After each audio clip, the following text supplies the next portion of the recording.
You ever have one of those moments that shakes you to your core, makes you question everything you thought you knew about the world?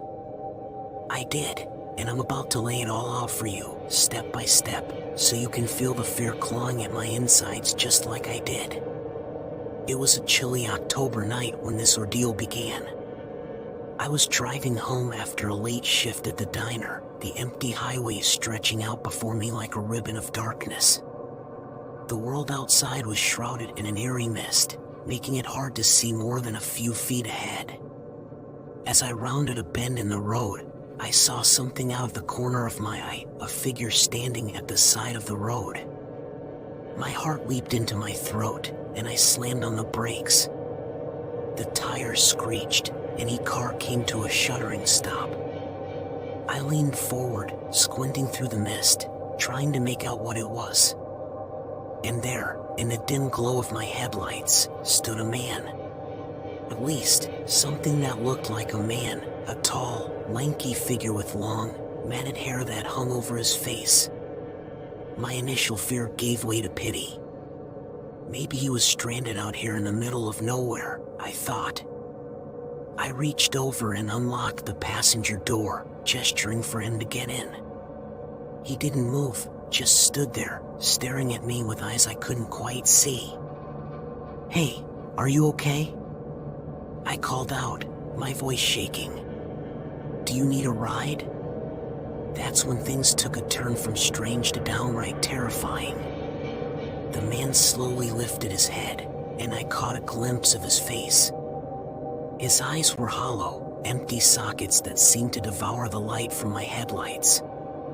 His mouth opened, and a sound emerged, a low, guttural growl that sent shivers down my spine. I didn't waste another second. I slammed my foot on the gas pedal, my heart pounding as I sped away from that nightmarish figure. My mind raced with questions, but the only thing I knew for sure was that I needed to get as far away from that place as possible. The road stretched on, a winding path through the heart of the woods. I couldn't shake the feeling that something was still out there, lurking in the shadows. I kept checking my rearview mirror, half expecting to see that man, or whatever he was, chasing after me. I reached for my phone, my fingers trembling as I dialed 911. I told them about the strange encounter, about the man with the empty eyes and the sinister growl. The operator assured me that a patrol car would be dispatched to investigate. I drove for what felt like hours, the terror of that encounter still fresh in my mind. The mist outside seemed to thicken, obscuring the road ahead. I couldn't shake the feeling that I was being watched, that something was lurking just out of sight. As I approached a curve in the road, I saw something up ahead, a figure standing in the middle of the highway. My heart sank, and I slammed on the brakes once again, skidding to a stop just a few feet from the figure. I sat there, my hands gripping the steering wheel, my heart pounding in my chest. The figure was the same man, or creature, I had encountered earlier. He stood there, motionless, his empty eyes fixed on me. I didn't know what to do. I couldn't back up, the road was too narrow, and I couldn't go forward with that thing in my path. I fumbled for my phone, my fingers shaking as I called 911 again. The operator's voice was frantic as she told me to stay in the car, to lock the doors and wait for the police to arrive. But I couldn't tear my eyes away from that figure. It was as if he was drawing me in, as if some unseen force was pulling me towards him. Minutes stretched into hours as I sat there, trapped in my car with that thing outside. The mist seemed to thicken, obscuring the figure from view. But I could still feel his presence, like a weight pressing down on my chest. Finally, the distant wail of sirens cut through the silence, and a patrol car came into view. The police officers approached the figure cautiously, their flashlights cutting through the mist. I watched as they spoke to him, their voices low and urgent. I couldn't make out what they were saying, but I saw the figure turn and walk away, disappearing into the woods. The police officers returned to their car and approached mine, their faces pale and drawn. They told me that the figure had vanished into thin air, that there was no sign of him anywhere. They searched the woods, but there was no trace of the man, or whatever he was. They told me to go home and lock my doors, that they would keep an eye on the area. As I drove away, I couldn't shake the feeling that I had glimpsed something beyond the realm of the ordinary, something that defied explanation. That encounter would haunt my dreams for years to come, a chilling reminder that there are forces in this world that we can never hope to understand. No matter how many times I tell this story, I get choked up every time, and usually no one believes me. A few years after this happened to me, I heard a few people talking about it on the Nextdoor app, and finally I felt like someone believed me. Living alone in a dimly lit apartment building can sometimes feel like swimming in a sea of isolation. You hear your neighbors' muffled voices, the clattering of keys, and the echo of footsteps in the hallway, but there's always an underlying sense of solitude. That solitude turned chillingly eerie when I had a truly unsettling encounter with the building's maintenance man. I had just moved into this building a few months ago, eager for a fresh start in the city. My apartment was cozy, nestled in the heart of the building, and the neighbors seemed friendly enough. The building's maintenance man, Mr. Thompson, appeared to be a harmless older gentleman in his 60s. He always nodded and smiled when we crossed paths in the hallway, and I had no reason to be wary of him. But that night, everything changed. It was late, and I was curled up on my couch, engrossed in a book. The soft hum of the city outside lulled me into a false sense of security. That's when I heard it, a faint tapping on my window. My heart skipped a beat as I peered out into the darkness. There, on the other side of the glass, was Mr. Thompson. He was holding a flashlight, and his eyes were fixed on mine. I felt a chill run down my spine as I scrambled to my feet and rushed to the door. I flung it open, my voice trembling as I asked, "Mr. Thompson, what are you doing outside my window?" He didn't respond, just stood there, his eyes fixed on me. His face was a mask of emotionless indifference, and it sent a shiver of unease through me. I stepped closer, my heart pounding in my chest. "Mr. Thompson, you're scaring me," I stammered, my voice barely above a whisper. That's when he spoke, his words dripping with an unsettling calmness. "I need to come inside, dear. There's something I need to show you." The hairs on the back of my neck stood on end. I took a step back, my mind racing. "Show me what? Why can't you just tell me here?" He didn't answer, just took a step closer to the doorway. I could see the glint of the flashlight in his hand, casting eerie shadows on his wrinkled face. Panic surged through me, and I slammed the door shut, locking it as quickly as I could. I stood there, my heart racing, trying to make sense of what had just happened. Why would Mr. Thompson want to come into my apartment at this hour? It made no sense, and the more I thought about it, the more terrified I became. I didn't know what to do.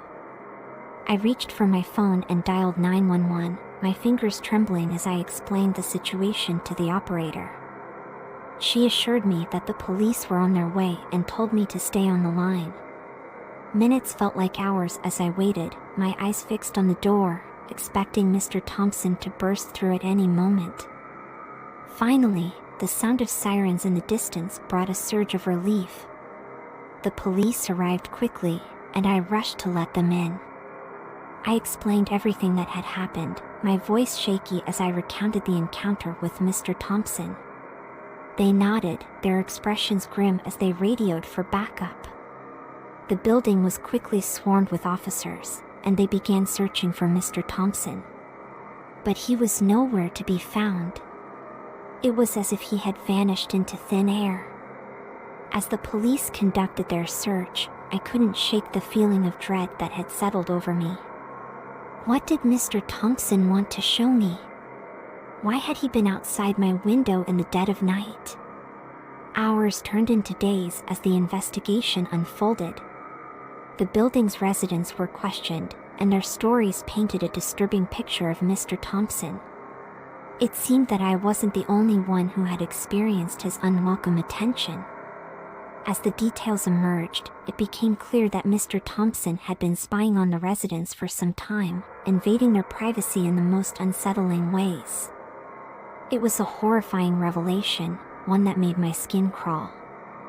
In the end, Mr. Thompson was arrested and charged with a slew of crimes, including trespassing and invasion of privacy. The building's management issued a formal apology to the residents and promised to implement stricter security measures. But the scars of that encounter still lingered. The feeling of being watched, the fear of the unknown, those were things that couldn't be erased. It was a stark reminder that danger could lurk where you least expect it, even within the familiar confines of your own home. I never thought I'd end up working at a funeral home. Life has its twists and turns, and sometimes you find yourself in places you'd never imagined. I took the job at Oakwood Funeral Home out of necessity, but nothing could have prepared me for the truly terrifying encounter that awaited me within its quiet, somber walls. My role there was to assist in various aspects of the funeral services, from preparing the chapel for services to assisting families with their grief. The funeral home itself was an imposing, Victorian-era building that stood like a sentinel amidst a sea of gravestones. The first few weeks on the job went by without incident. It was an eerie place, no doubt, with its dimly lit corridors and hushed voices, but the sense of solemnity was comforting in its own way. That changed one fateful evening. It was a particularly dark and stormy night. The wind howled outside, and rain drummed relentlessly against the windows. I was alone in the chapel, putting the final touches on an arrangement of flowers for an upcoming service. As I meticulously placed each bloom, I heard it, a faint, distant whisper. My heart skipped a beat, and I glanced around, searching for the source. The chapel was empty, the pews neatly arranged in rows. I shook my head, chalking it up to the imagination playing tricks on me. The mind can play strange tricks when you're alone in a place like that. I turned my attention back to the flowers. But the whisper persisted, growing louder and more insistent. It sounded like a voice, though I couldn't make out the words. Fear prickled at the back of my neck as I scanned the chapel once more. "Hello?" I called out, my voice trembling. "Is anyone there?" The whispering continued, and it seemed to be coming from the pulpit. I approached it cautiously, my footsteps echoing in the silence.